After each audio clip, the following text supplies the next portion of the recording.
Recording by Rick Vina. History of Egypt by F. C. H. Wendell. Chapter 10. From the Persian conquest to the invasion of Alexander the Great, 525 through 331 BC. Section 1.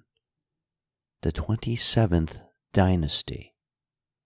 Persians, 525 through 414 BC. Cambyses, 525 through 522 BC. The fall of Memphis seems to have sealed the fate of Egypt. The rest of the country, in all probability, submitted peaceably. The very fact that the Libyans, Barcae, and Cyrene offered their submission and sent tribute right after the capture of Memphis proves that from that time on the Persian monarch was the undisputed ruler of Egypt. Cambyses appointed Aryandes satrap of Egypt, but seems not to have changed any of the laws and institutions of the land. Shortly after Memphis surrendered, the king paid a visit to Sais, the then capital of Egypt. The stories that Herodotus relates of outrages committed here by Cambyses are unhistorical, being utterly disproved by an inscription on the statue of the hereditary prince, Hor-Utja-Suten-Net, who had been keeper of the seal, chief scribe of the palace, admiral of the fleet, chief physician, etc., under Aahmes II and Psemtek III. This man relates that Cambyses,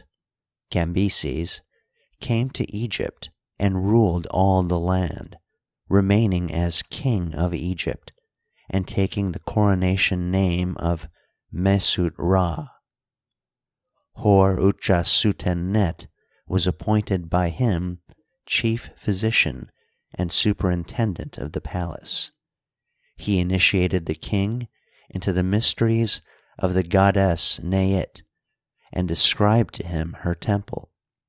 He now complained of the Persian soldiery that had taken quarters in the temple, and begged that they be removed so that the temple might be clean again.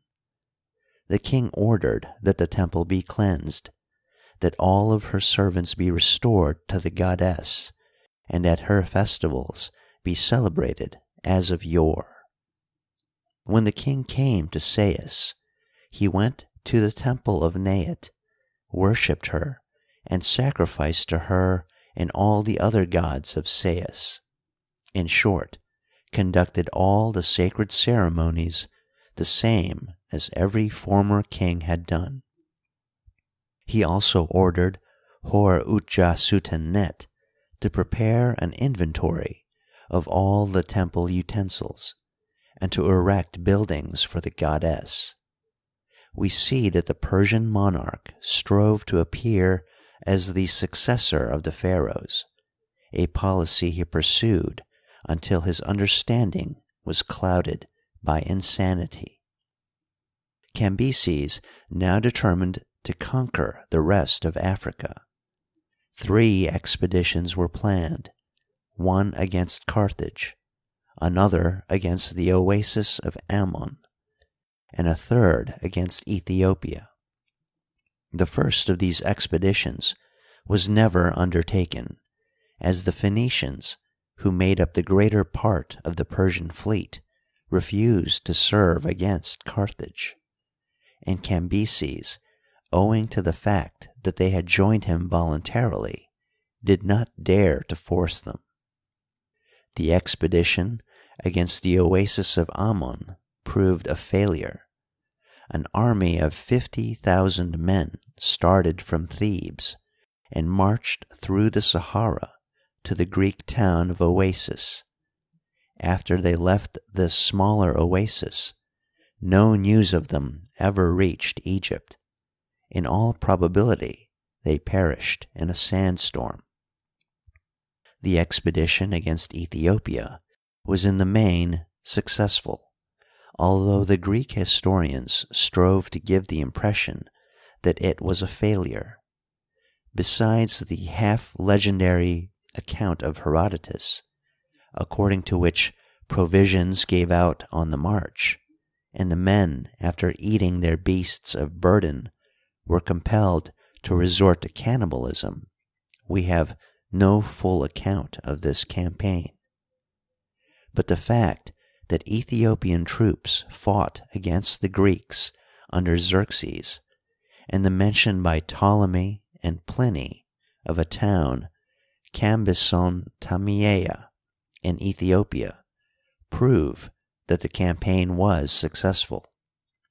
Moreover, Strabo and others relate that Cambyses captured the capital of Ethiopia and named it Meroe after his sister. As the army was returning, a sandstorm overtook it near the first cataract, and the greater part of the 150,000 men perished. Only a fragment of the great army returned to Egypt. Cambyses had, however, fully accomplished his object. He had thoroughly subdued Egypt and secured it against foreign invasion. On his return from Ethiopia, a great change came over the spirit of his reign.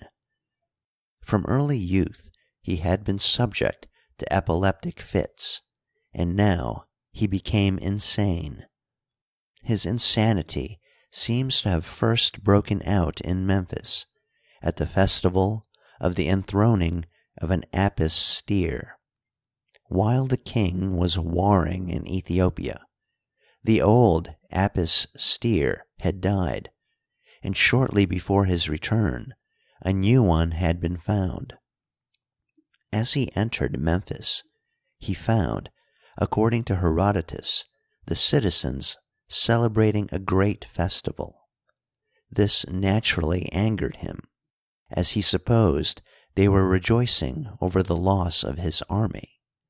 So he summoned the elders of the city before him and asked them why the Egyptians were celebrating a festival, now that he was returning after meeting with so severe a loss, and had celebrated no festival when he first came.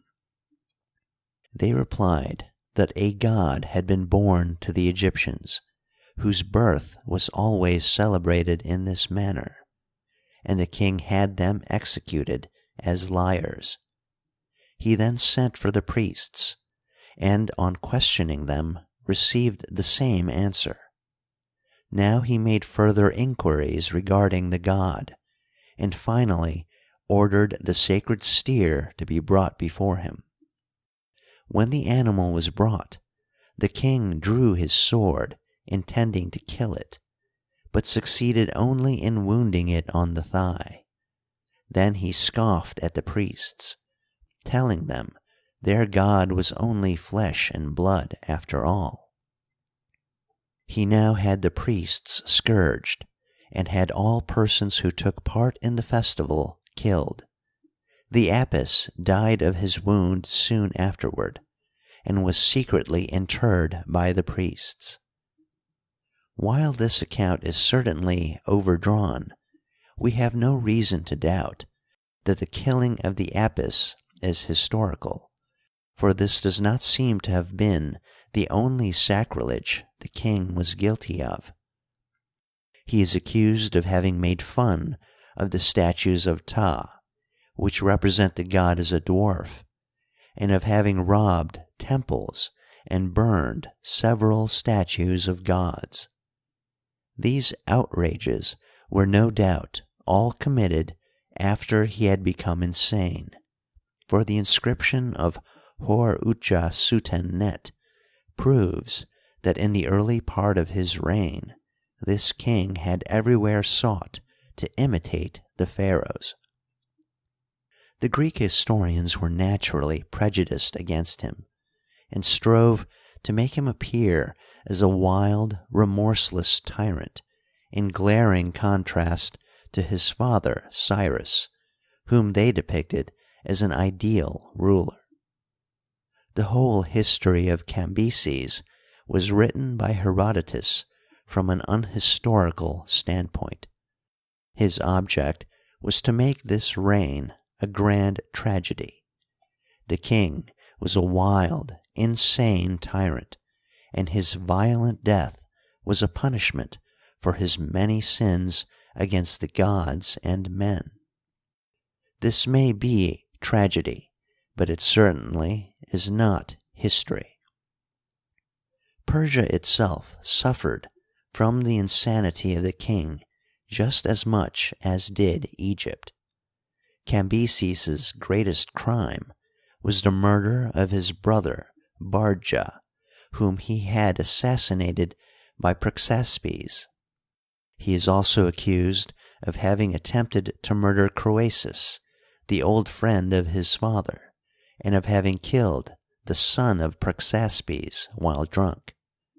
At last the end came. Cambyses had, for unknown reasons, gone to Syria. Here news of a revolt in Persia reached him. He had, before leaving Persia, appointed Patizaethes, a Magian, superintendent of the palace.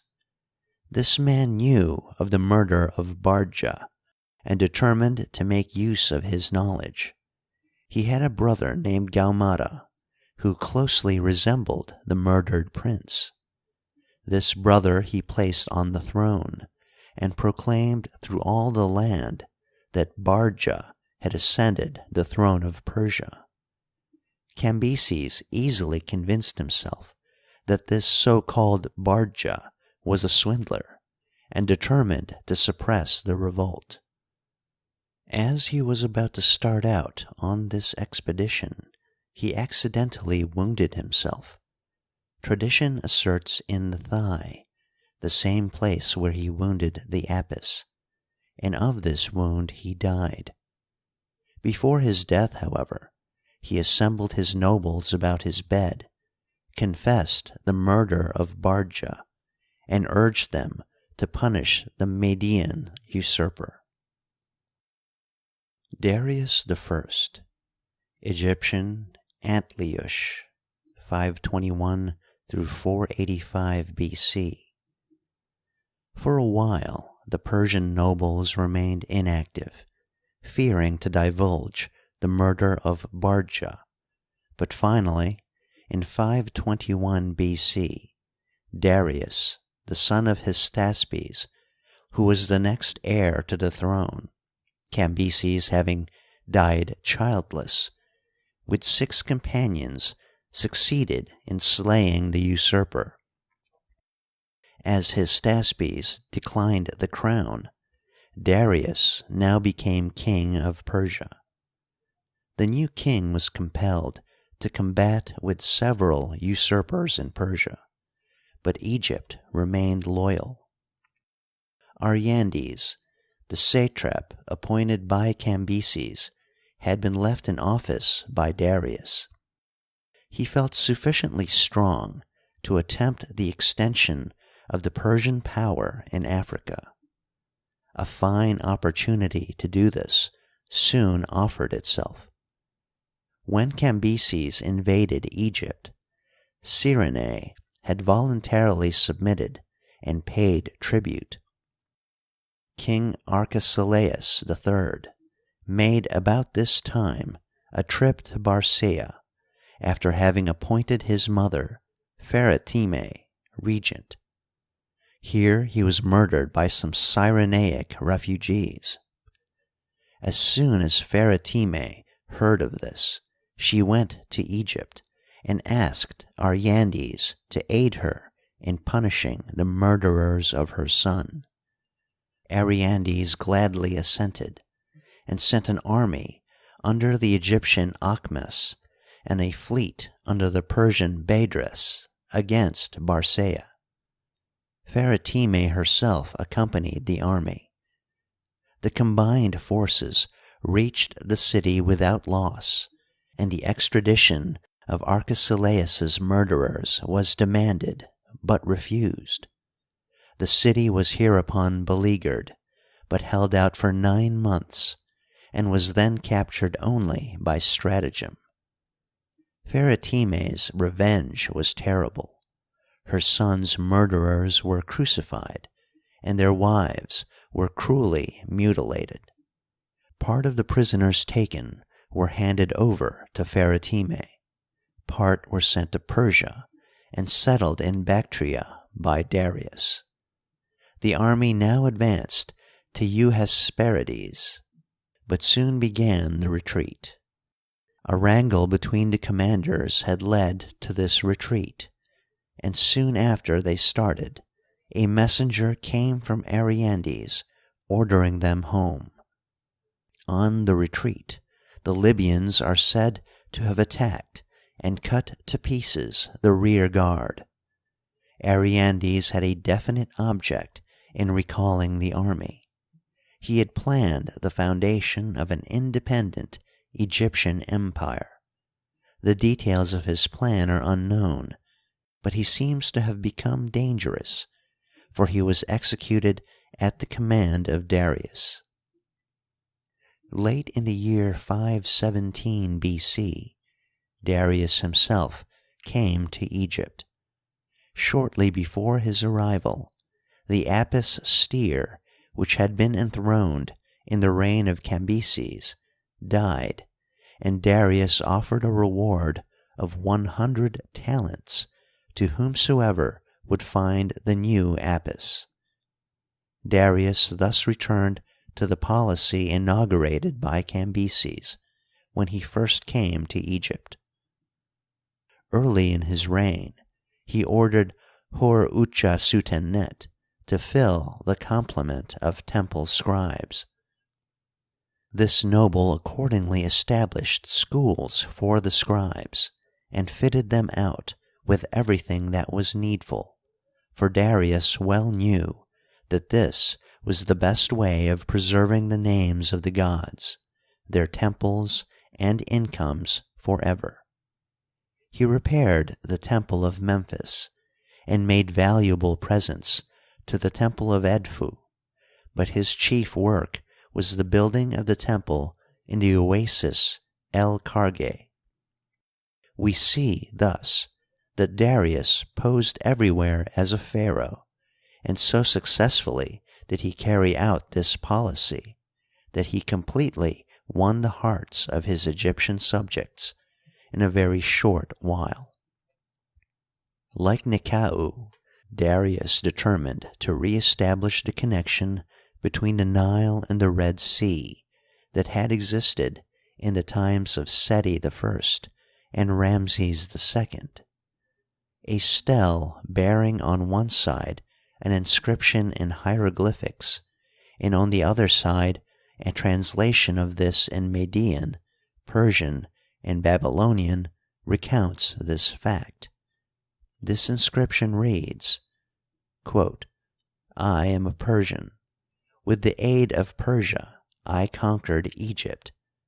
I gave orders to dig this canal from the river Nile, which flows in Egypt, to the sea which is connected with Persia. Then this canal was dug as I had ordered.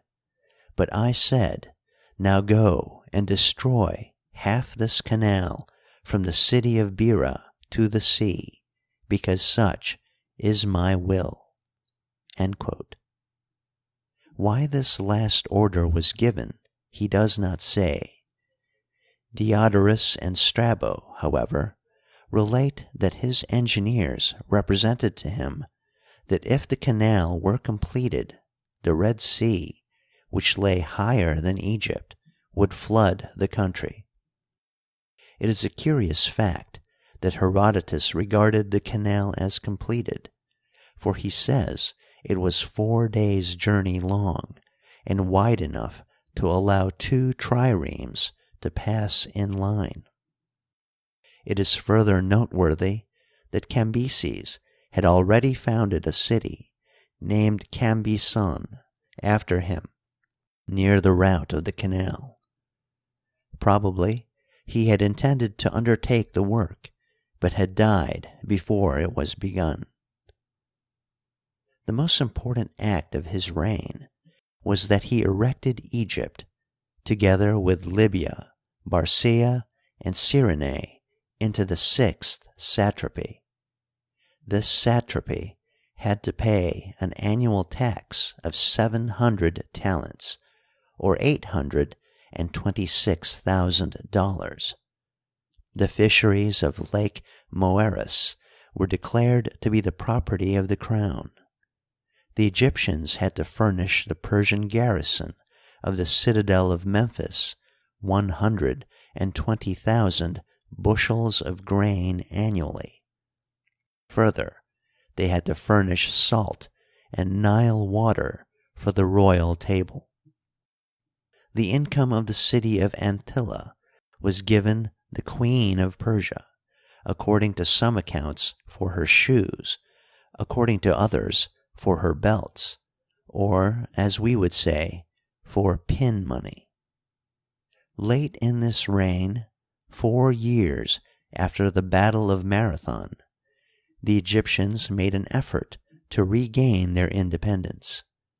They made a man named Chabash king, but before Darius could march against the rebels, he died 485 BC, in the 36th year of his reign. Xerxes, Egyptian Cheshiresh, 485 through 472 BC. When Xerxes came to the throne of Persia, Chabash had firmly established himself in Egypt. He assumed the coronation name of Senentanen Setep-en-Ta, and was exercising all the functions of a legitimate pharaoh. In the second year of his reign, he interred an Apis, probably the one that was enthroned in the 31st year of Darius's reign. Several temples, among them that of Buto, were given large tracts of land. The Egyptian king did not neglect to prepare to meet an attack from Persia, which could be expected every day. The mouths of the Nile were strongly fortified, and everything was put in readiness to repel the expected attack. The rebel king could not, however, hold out against Xerxes. The country was again subdued, and Achaemenes, the king's brother, was appointed satrap, with orders to institute a very strict regime. Achaemenes kept his position all his life, and it was probably his harsh rule that led to the revolt of Inaros. In the war with Greece, the Egyptians had to fit out and man 200 vessels, the crews of which were afterward transferred to the land army and took part in the Battle of Plataea. Artaxerxes, Egyptian Artaxerxes, and the revolt of Inaros, 464 through 448 BC. After the assassination of Xerxes, the country was for a while plunged into anarchy and divided by wars for the succession, which were finally brought to a close in 464 BC by the accession of Artaxerxes. During these wars, the Persians lost control over several provinces, among which was Egypt. As they had taken advantage of the temporary weakness of the Persians after their defeat at Marathon, the Egyptians now took advantage of the anarchy existing in Persia to make another fight for liberty. Cyrene had, during the past reign, gradually regained its independence, and the Libyans seem to have been left pretty much to themselves since the revolt of Chabash. In fact, it would seem that this rebel was a Libyan, or of Libyan descent. His name certainly is not Egyptian. At the time Artaxerxes came to the throne, a sovereign named Inaros, the son of Semtek, ruled over the Libyan tribes that dwelt on the Egyptian border. This chief determined to free Egypt from the Persian yoke, and easily succeeded in inciting the greater part of the country to revolt. The people chose him king, drove out the Persian tax collectors, and raised an army. The first object of the new pharaoh was to secure allies against Persia, he easily succeeding in getting aid from Cyrene. He next turned to Athens, and the Athenians concluded a treaty with him and ordered their fleet of 200 sail, which lay at Cyprus, to proceed to Egypt. This fleet forced its way up the Nile as far as Memphis, 2/3 of which city had already fallen into the hands of the Egyptians. The citadel, however, was still held by the Persians and such Egyptians as had remained loyal to Persia. This citadel the combined forces of the Egyptians and Greeks beleaguered, but all attempts to reduce it failed. Meanwhile, Artaxerxes, hearing of the revolt, had confirmed his uncle Achaemenes as satrap of Egypt, and sent him an army of 300,000 men to put down the rebellion. This army entered the Delta without encountering any opposition. At Papremis, they were met by the combined forces of the Egyptians and Athenians, and utterly routed. They fled from the field, and the Egyptians, pursuing, a terrible massacre ensued. Only a mere fragment of the vast army succeeded in getting safely behind the walls of Memphis. 462 B.C. Achaemenes himself was mortally wounded, and died soon after the battle. His body was sent to Artaxerxes. The Persian king now began intriguing for the withdrawal of the Athenian troops, offering the Spartans large subsidies if they would attack Athens. Failing in this, he at last fitted out a new army and placed it under command of Artabanos and Megabyzos, 2 brave generals. In 461 B.C., this new army of 300,000 men marched into Cilicia. Here a halt was made, and the Cilicians and Phoenicians were ordered to equip a fleet. 300 triremes having been fitted out, they were manned with the best troops in the army. The land forces were put through a careful course of training. Meanwhile, the war had come to a standstill in Egypt. The combined forces of the Egyptians and Athenians still lay before the citadel of Memphis, but could not compel its surrender. At length, in 460 B.C., the Persian army began to move. Marching along the coast so as to keep in constant communication with the fleet, the army at length entered Egypt without having encountered any opposition. The allies seem to have been utterly blind to the threatening danger, deeming it improbable that the Persians should again attack them after their terrible defeat at Papremis 2 years before.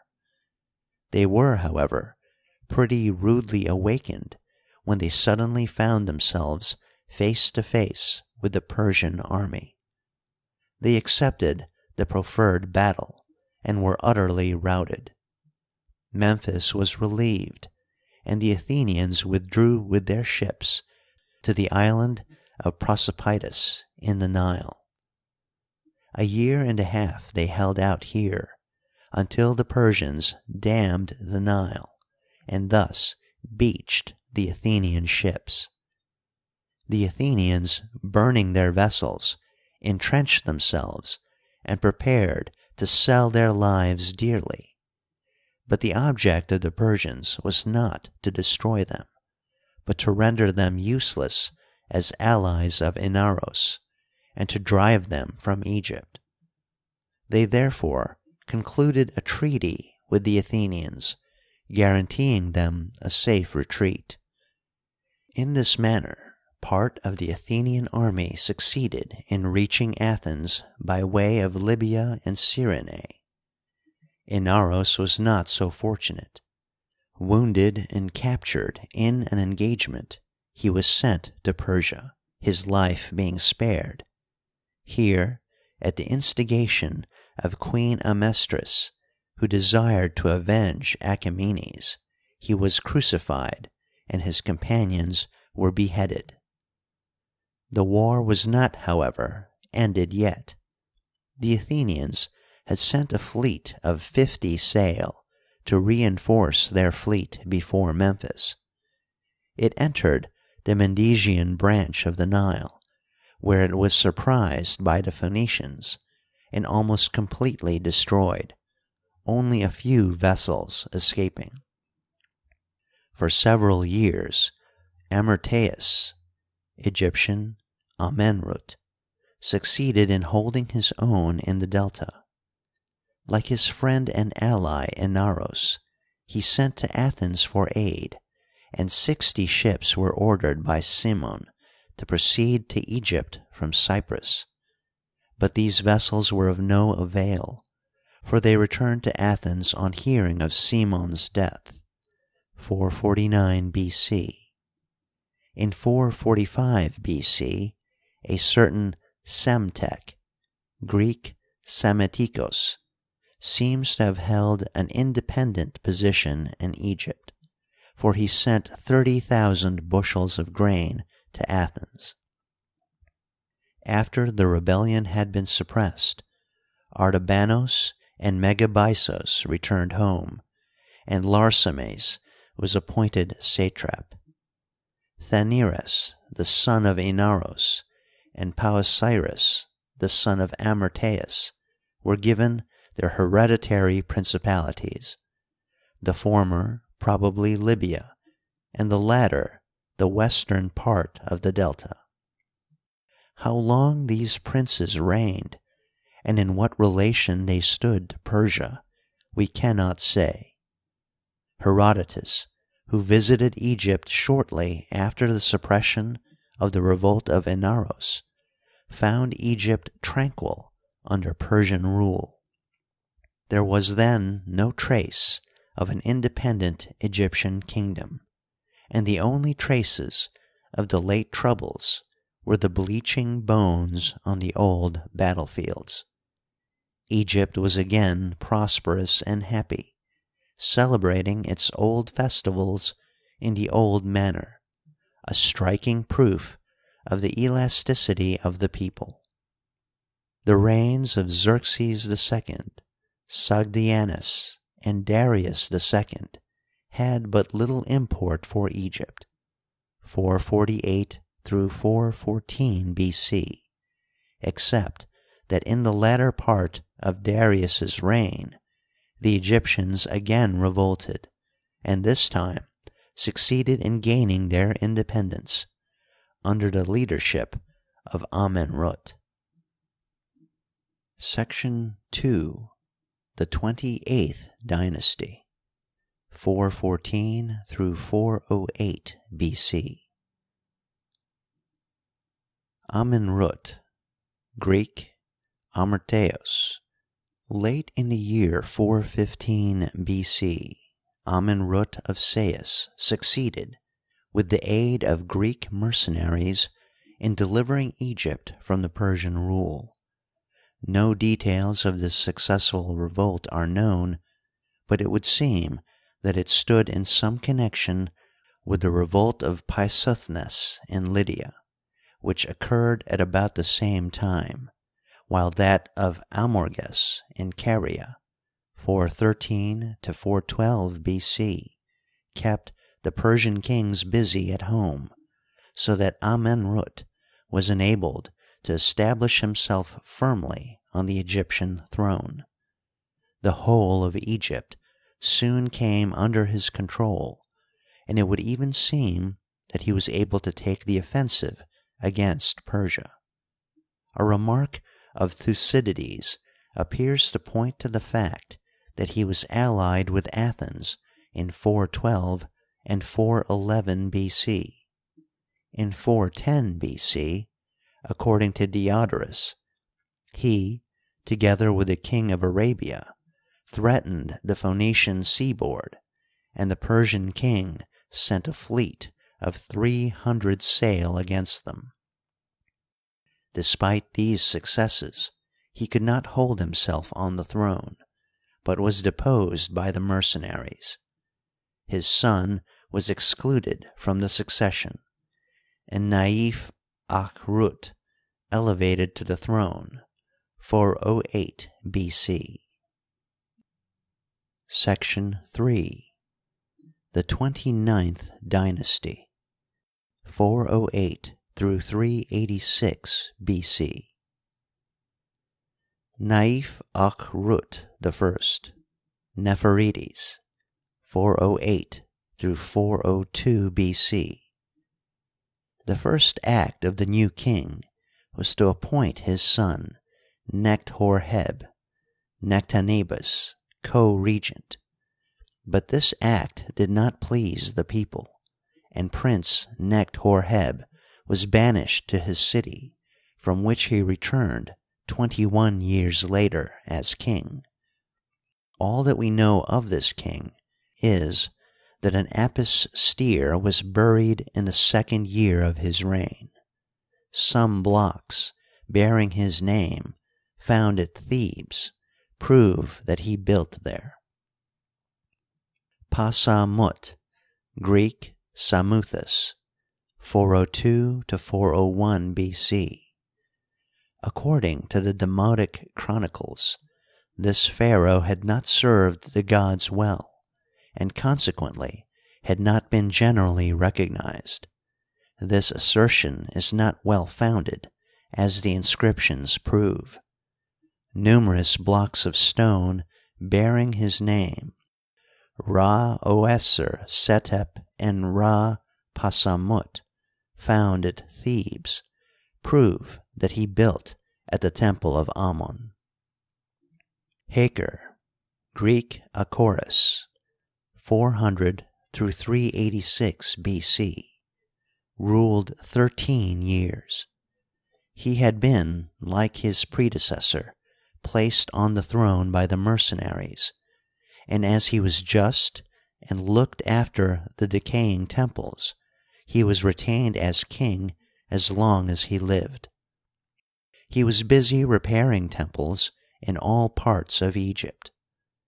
Diodorus relates that Haker became involved in the wars between Greece and Persia. At this time, Sparta was at war with the common enemy, and Agesilaos sent envoys to Egypt asking for aid. Haker sent him timber for 100 triremes and 500,000 bushels of grain. These stores were forwarded to Rhodos, which city had meanwhile deserted Sparta and joined Persia, so that the present intended for that state came to be used against it. We hear also, through Theopompus, of a treaty of alliance which this king concluded with the Pisidians, but we know not what came of this alliance. Possibly it stood in some connection with a war between Egypt and Persia that lasted from 390 through 387 B.C., and in which Isocrates says the three greatest Persian generals, Abracomas, Tethranes, and Pharnabasos, had fought against Egypt for 3 years without accomplishing anything, just before the beginning of the Cypriote War. This war broke out in 386 B.C., King Euagoras of Cyprus revolting against Persia and calling on Haker for aid. The pharaoh sent him troops, but before the war was well begun, he died, 386 B.C. Naif Akhrut II, Greek, Neferetes, 386 B.C. The son of Haker succeeded his father on the throne with the aid of the troops, but the people did not support him, and consequently the soldiers deserted him and killed his son. They hereupon restored the right, that is, they placed on the throne Necht-Hor-heb, the son of Naif Akhrut I, who had been banished and deprived of his right to the succession.